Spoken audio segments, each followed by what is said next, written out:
Hi mga kaigala, another day, another gala serye na naman tayo at dito pa rin sa Cebu. Kaya dapat isama mo ito sa bucket list mo.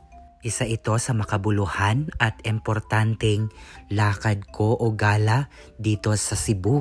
Aside sa mga nagagandahang beaches, parating trending na mga tourist attraction at kahit city life, iba talaga ang Cebu o Sugbo. Kaya hindi ko talaga ito pinalagpas puntahan dahil isa ito sa nagbigay sa akin ng inspirasyon sa buhay para lumaban at para mas lalo ko pang pagtibayin ang pananampalataya ko sa Panginoon. Kung ang relihiyon mo ay Katoliko o kahit anumang relihiyon, basta nire-respeto ang bawat isa, ang video na to ay para sa'yo. Nandito tayo ngayon sa one of the most visited religious places in the Philippines, ang Simala Shrine ng Sibunga, Cebu o mas kilala as the Monastery of the Holy Eucharist. Ito ay situated sa Barangay Lindugon, Sibunga, Cebu. Alam nyo ba, ito ay itinayo at pagmamay-ari ng Marian Monks of Eucharistic Adoration who serve as the guardians of the place. Ito ay naging popular simula noong 1997 na kung saan ito ay dinadagsa ng maraming tao na kung saan sila ay nagdadasal at humihingi ng prayer wishes kay Blessed Virgin Mary.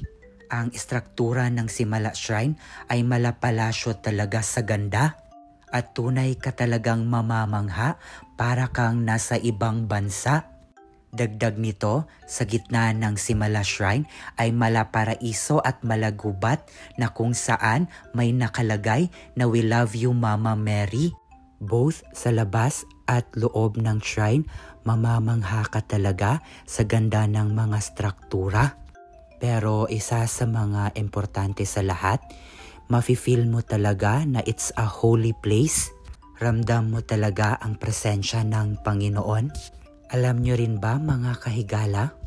Marami na ring naging living testaments nang nagpunta sila dito sa Simala at nagsimba. Ang iba ay inilagay na sa pader o museum. Yung iba isinulat nila kung paano sila gumaling sa mga sakit, mga success na natanggap nila, graduate, nakapagtrabaho, nakapasa sa board exams, nakapag-abroad, at mga dasal na sinagot at pinagpala dahil hiniling nila ito kay Blessed Virgin Mary at Papa Jesus. Dahil alam naman natin walang imposible sa Panginoon, kaya mas lalo pa nating dagdagan at tibayan ang pananampalataya natin sa Kanya. Kaya kahit sobrang init, ang haba ng pila, pati na rin uhaw at pagod, para lang makahalik sa puon ng Blessed Virgin Mary. Wala yan dahil sa laki ng pagmamahal ng mga deboto ng Birheng Maria. Kaya pag nagpunta kayo ng Simala Shrine, huwag niyong kalimutan at dapat isama ninyo ang magsimba dahil from 8 a.m. to 6 p.m.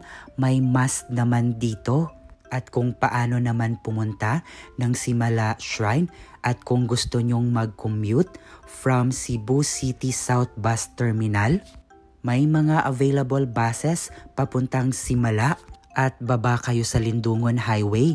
From there, pwede kayong mag-tricycle or habal-habal.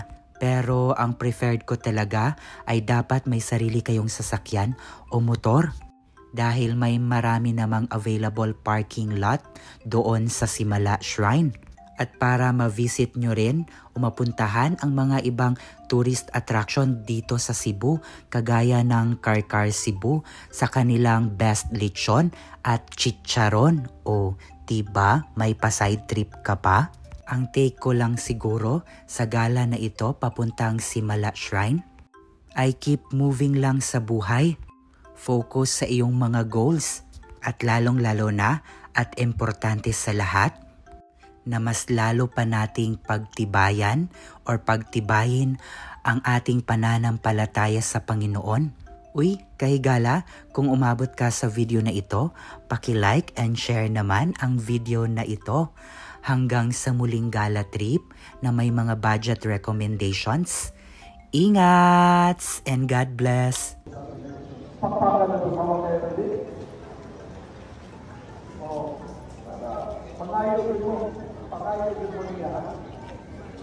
Muy